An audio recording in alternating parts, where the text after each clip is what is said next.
I've decided to get back into real estate as a real estate, seniors real estate specialist on top of the creative part.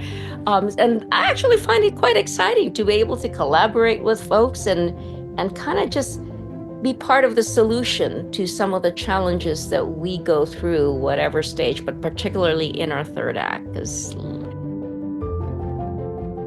Welcome to a new episode of Most Memorable Journeys. I've been trying to get her on this podcast for, I don't know, more than a year. And I think we finally managed today to record an episode. She's a very busy lady, very interesting, sort of all different facets. She is an actress and a producer and a writer.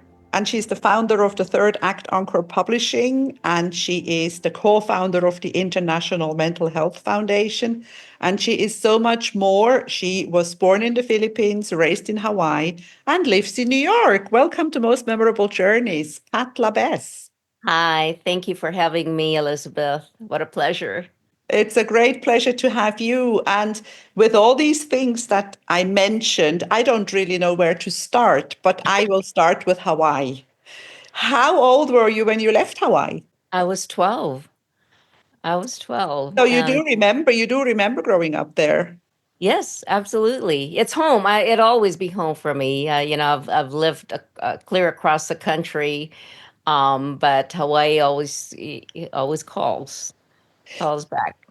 Do you go to the Philippines at all? I mean, that is your place of birth. Yes, it's funny. I was away. I grew up in Hawaii and did not go back to the Philippines until a very short trip when my nephew got married, 2011. And then in 2018, by then I had kind of gone back into creative arts and I was helping a friend possibly do some filming there and reconnected with some old friends and made some new friends along the way and was scouting some locations. So, yeah, 2018 I've spent a fair amount of time there, a couple of weeks. Actually went to my birthplace at that point. And so my connection, though, to the Philippines, I still speak Tagalog, which is a Philippine national language. And while I was growing up in Hawaii, I got involved with Philippine dance. And I think that with that, it kind of kept me connected to the culture and all of that and performed at all places. My brother actually used to perform with a Bayanihan, which is a national dance company, and so well he trained with them, and so Pamana Dance Company is also an offshoot of that dance company. So that kept me connected to with the culture, and it was just nice to be able to go back and see live, yeah, going back to your roots, your heritage. I think it's very beautiful. And I think that people from the Philippines, I remember from all the times that I lived in Asia, wherever I was, the band, the people who sang, the people who made music, they were always from the Philippines. From the airport, right? You get welcomed with this music. Yeah. So I still haven't been. Our friends that we have there through the women empowerment network that we are in. Yes. I'm very well connected with them, and I'm trying to get there. Maybe we should go together. Yes, absolutely. Oh, it's a beautiful country, warm folks, and I'd like to go back very soon. Yeah, yes. Well, we should arrange something. Now, you worked as a young woman, you worked as a realtor. Very young, at 22, kind Yes. of went off on my own and did that for some time. And then in my 30s, my mother ended up, after my dad passed away of a heart attack, my mom had Alzheimer's. And so that kind of put me into the world of long-term care. And as with many folks, that sandwich generation of, taking care of young ones and elderly parents and stuff. And you recognize the challenges in that. And so that kind of got me in that world. And I started volunteering with various organizations, with Alzheimer's Association. And then when I was at that point in California, ended up working for a nonprofit faith-based assisted living community. And that opened up my eyes even more, to the senior market. And really, as I started, I used to kind of interview folks. Back then, all we had were cassette tapes. No, Oh my no God. videos, right? That was a big deal having a cassette tape. But I loved interviewing our residents, even folks on hospice and stuff. And I'd pick out stories. Um, and I'd give those to the families, and it was amazing. The family members would come in tears and say, I never heard my mom talk about that. And there were all these hidden stories. And going back, even when I went back to the Philippines, I made it a point to visit this dungeon that my mom spoke of. She kind of had a silver spoon, and here during World War II, she ended up being a prisoner of war. And I looked at that, I said, oh my gosh, how do you live through this? And I'm going, when we go, if we don't share these stories, they're gone forever. They're forgotten. Yeah. And so that kind of took me on this whole nother journey of our third act, and Yeah. practicing I've that. noticed when I went through your generally all the social media and the notes you gave me, it's a big deal. Mental health and the third act for you, Yes. very important. And I like that a lot. And you gave me the opportunity to participate in a beautiful book project, in a Oh, beautiful book, which by the time this episode is going live, we will be an Amazon bestseller. yes, yes. But let's talk a little bit. How did this come about? What gave you the idea to do this third act encore book? Well, as during I spent some time, I took kind of a break. Wanted to be really spent because we had just moved to Texas at that point, and my husband was doing a lot of traveling. And so I decided, okay, we're in a new place. I want to, be able to. At that time, my daughter was 12, 13 years old, was also in creative arts and dance and all that. So I wanted to spend more time with her. And it so happened, right about shortly after the move, my sister, who lived in D.C., Virginia, right outside D.C., was diagnosed with cancer. And so I was always kind of the go-to because I was dealing with long-term care, and all that. And she's single, and she was given 3 months to live. And there again, that kind of brought me back into this caregiving, and trying to navigate the healthcare system. And so, lo and behold, through all of that journey, it ended up being a 4.5 year journey. And while I could have, I guess, moved her to Texas, where they have wonderful, cancer center, I firmly believe that her network was in the DC area, and that was part of the healing. That's part of the having that support. And so, with the support of my family, kind of spent time. That's kind of what brought me to the East Coast. And as she passed away, I was in my transition of daughter getting ready for college, going to be an empty nester. And it was really my sister Joy who said, Pat, you need to get back into acting. And I said, oh no, that was my past life. Was way back, in my youth. Just no, you need to do that. And I think when you've dealt with so many losses through long-term care, I did feel the need to do something creative. And I figured, okay, why don't I support, maybe volunteer? I'm really big on volunteerism because one, they've done studies. You actually live longer. It gives you new purpose to do that. But I got involved in the film lab with the intent of simply really encouraging the young folks to go and pursue their dreams, right?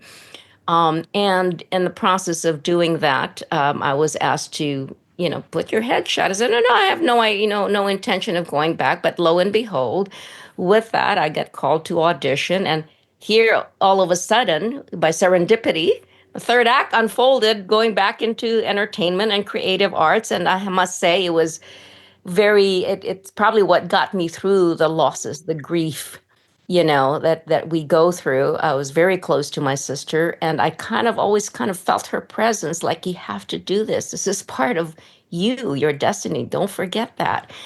And so that's, when I ever kind of questioned it, that's kind of what gave me the courage. And then again, I was reminded of all where do we go from here? All as we go through life, all of the dreams that we might put aside because life happens and we have our commitments, we've got to make a living, or we think it's too late, right?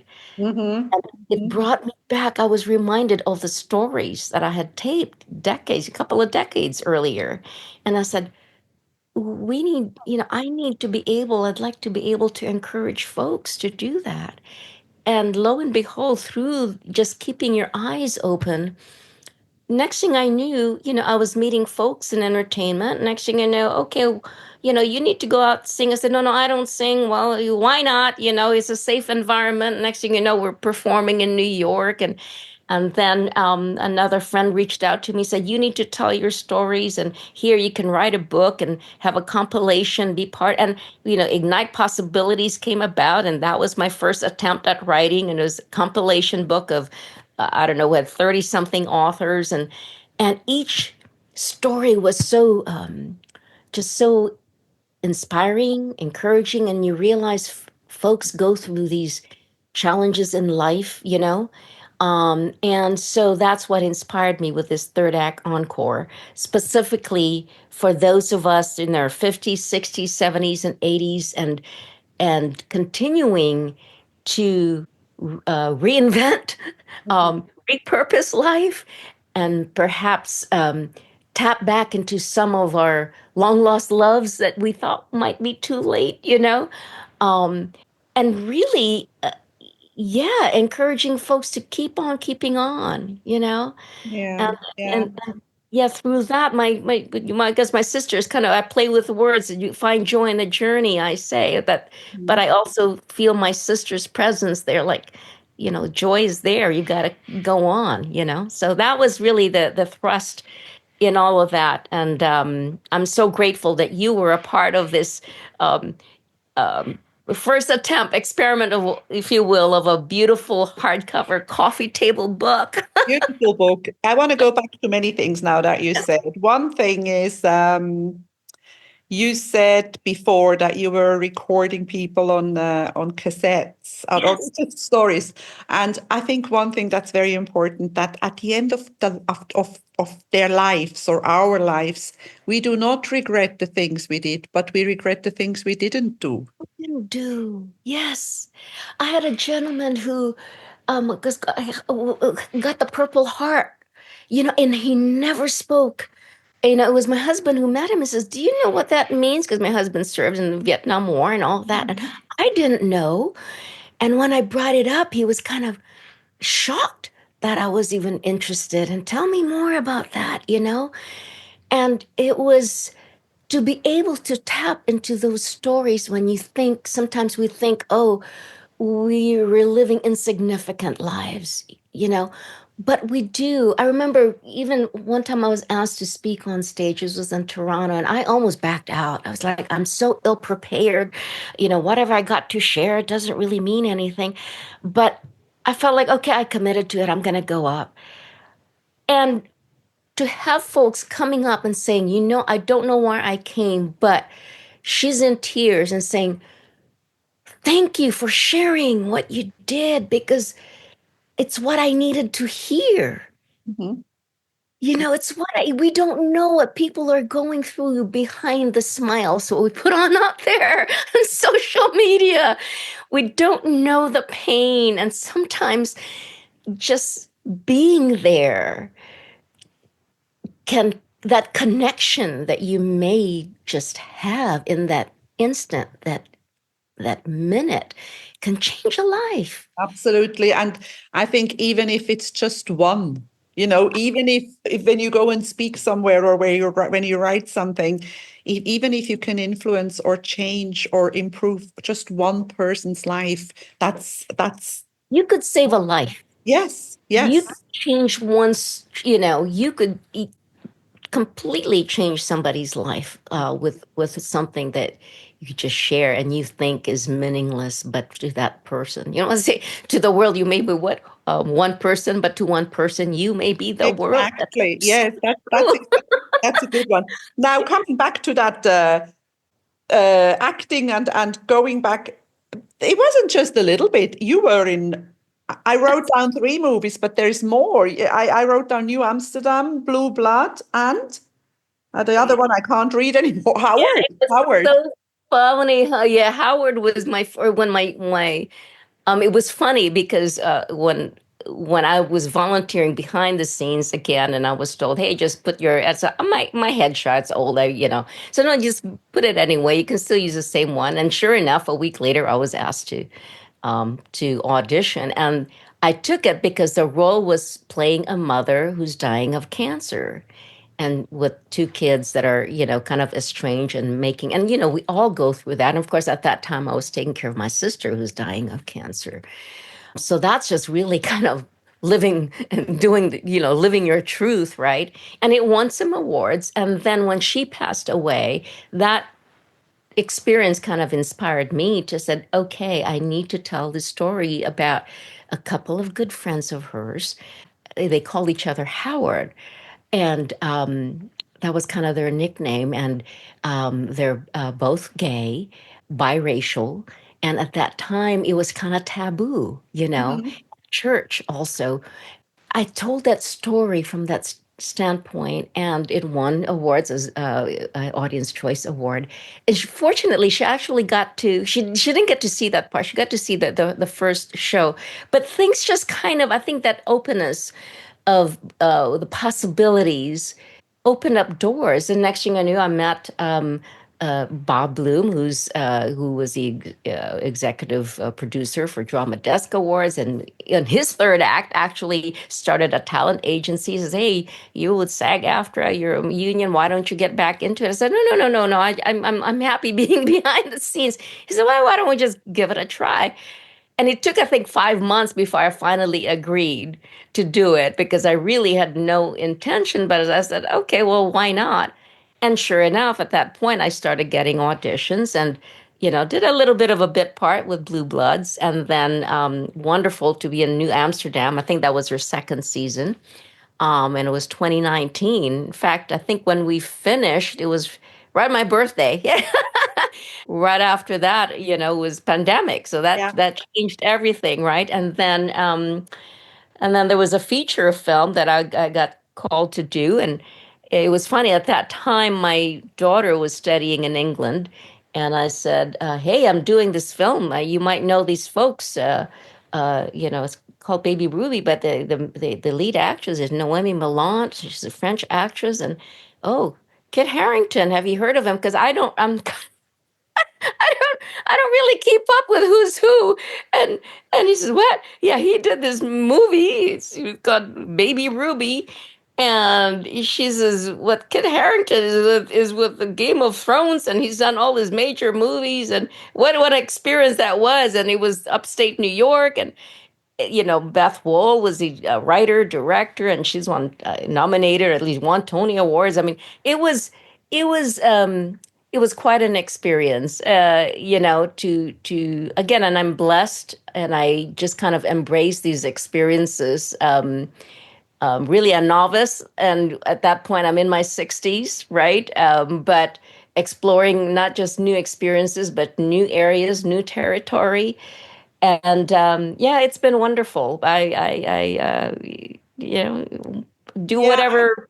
I Yeah. think you did a lot more than you actually talk about. And I am very impressed. You know, that the other thing that really impressed me when I was in New York, when I came to New York, how connected you were to also, you had access to these theaters to organize events. I mean, you cannot just go, you need to know people to be able to use those premises, don't you? I suppose, I think for me, I do a better job when I know I'm promoting other people. And it's the cause. And then I become fearless with just approaching even strangers, if you will. And sometimes ignorance is bliss when you don't know. Like in that case, you don't know who's who.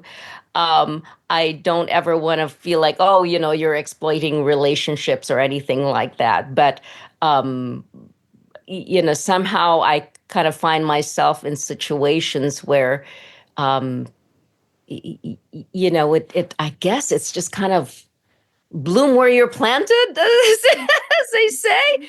Yes. Yeah. Now, we watched that evening, we watched, what was it? Chili, what was it? Tell me that. Oh, cheese fries and chili dips. Yeah, Cheese that fries and too. chili dips. And that Ah, is in connection.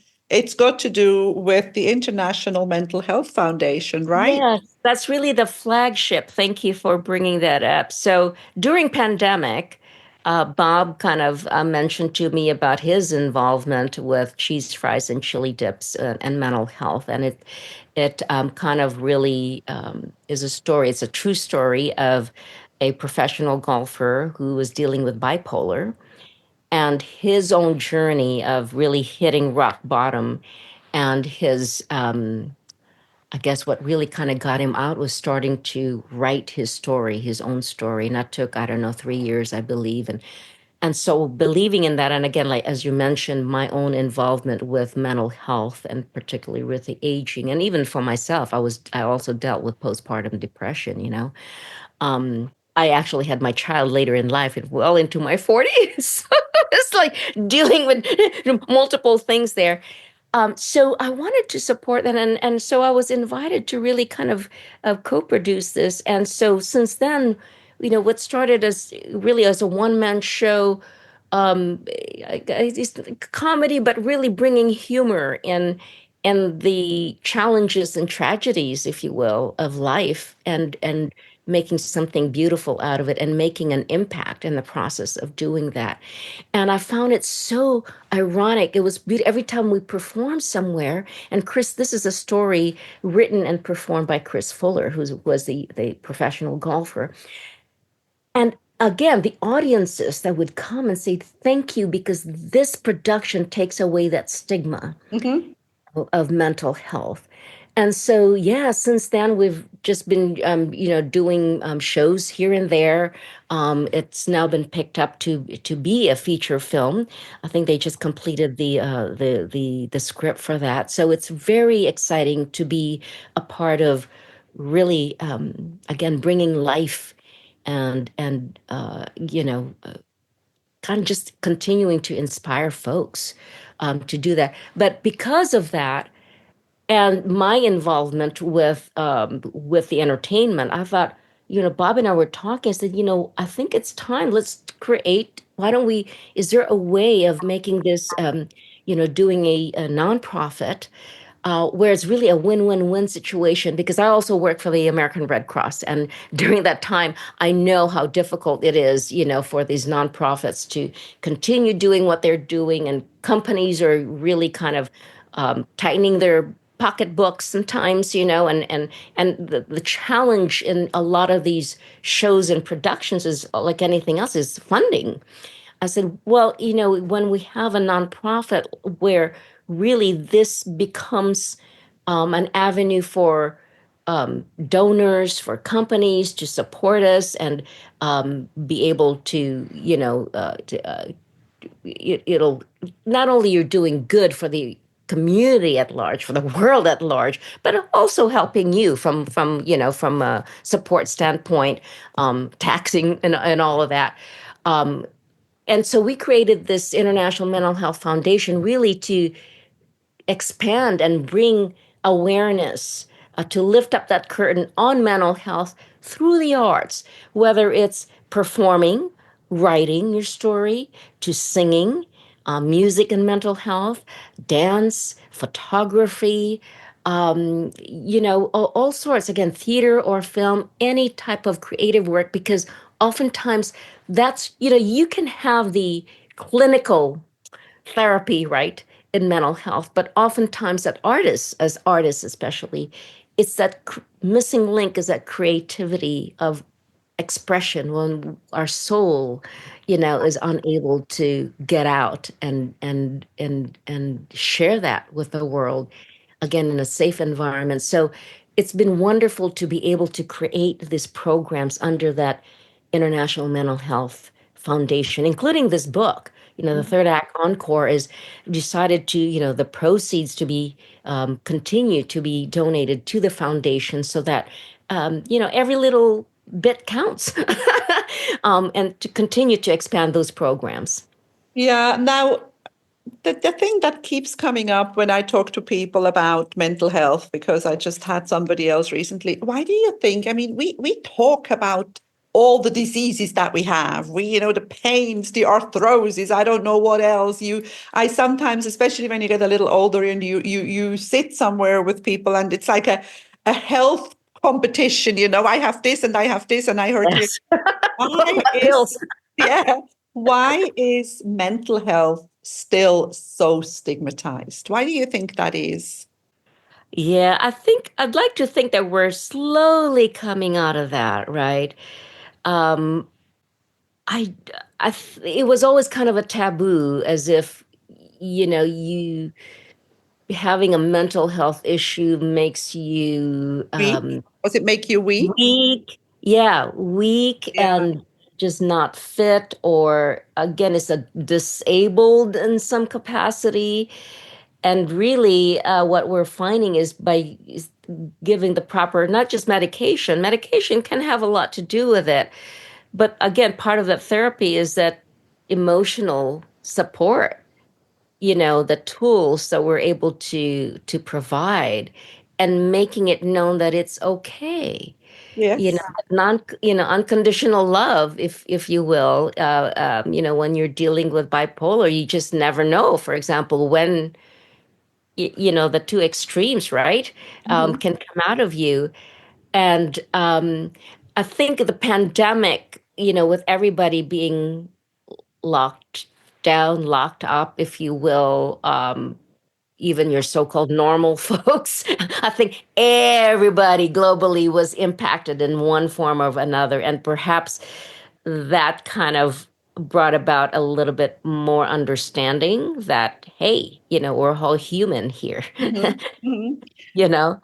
Yeah. Yeah. And I think social media does a lot of damage in this field, because we all pretend that we are living a Yes. perfect life.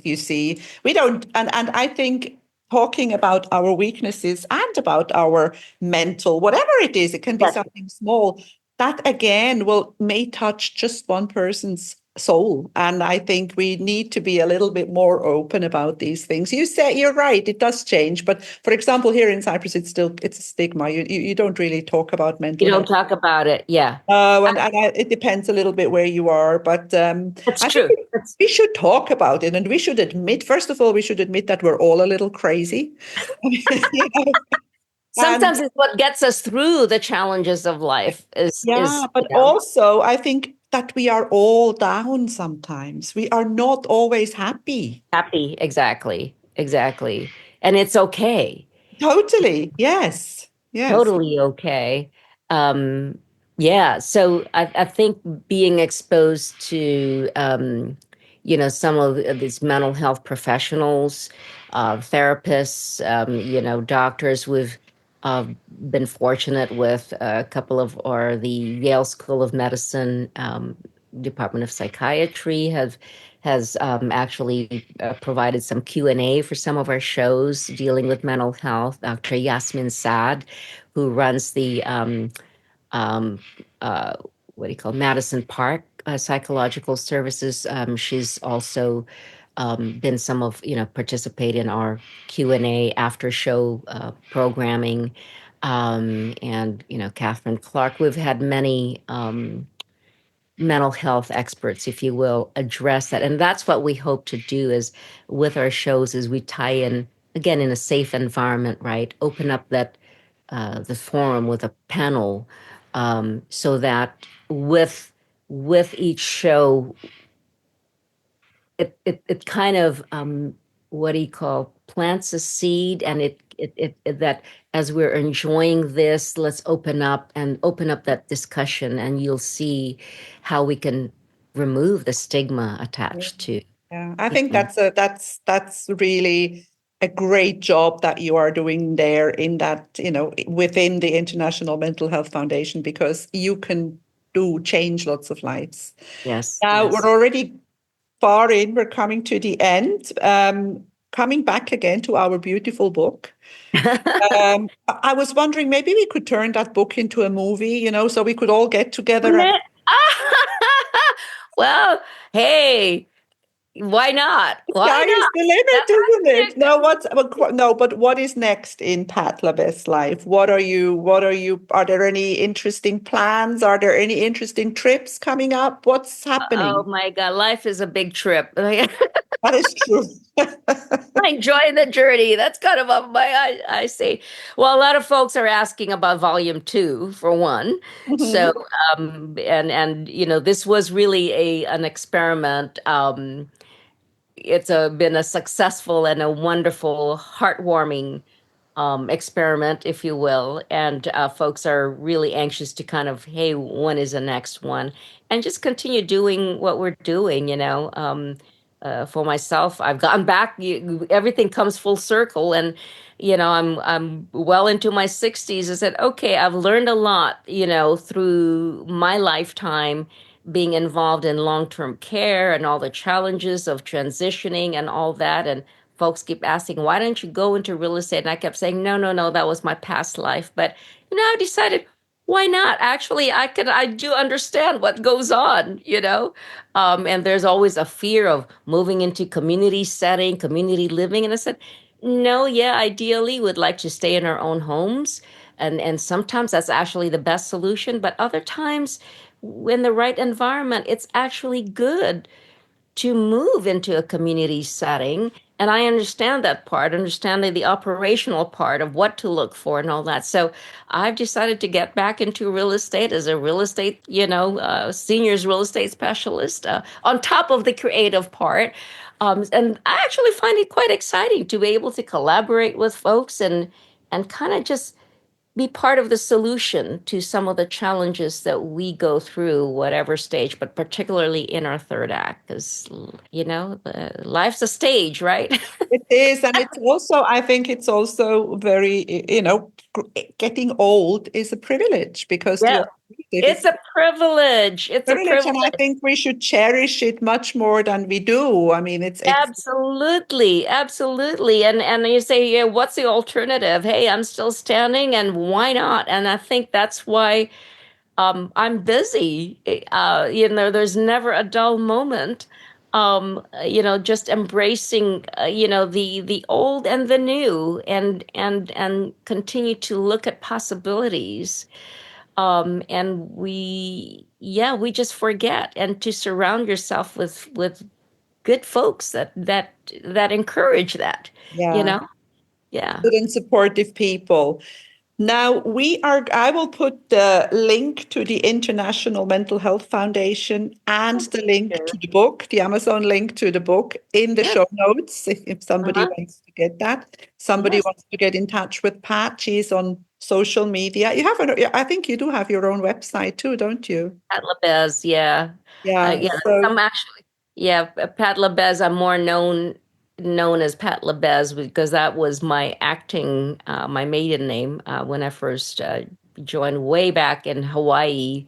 I did Magnum and Jake and a Fat Man, and did a show with Island Sun with Richard Chamberlain. I was known as Pat Labez. So in my third act, when I kind of got back into that in my 60s, I thought, okay, could continue using that. But I'm also known as Pat Labez Months. I've teasing. only known you as Pat Labez. Pat Labez.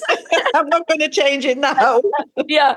But yeah, that's I'm in social media, limited social media, but I'm out there, and just kind of continuing to inspire and encourage folks to continue living fulfilling lives like you do. And thank you for this platform that you've created, memorable journeys. And I tell you what, everybody, has something memorable to share, right? Absolutely.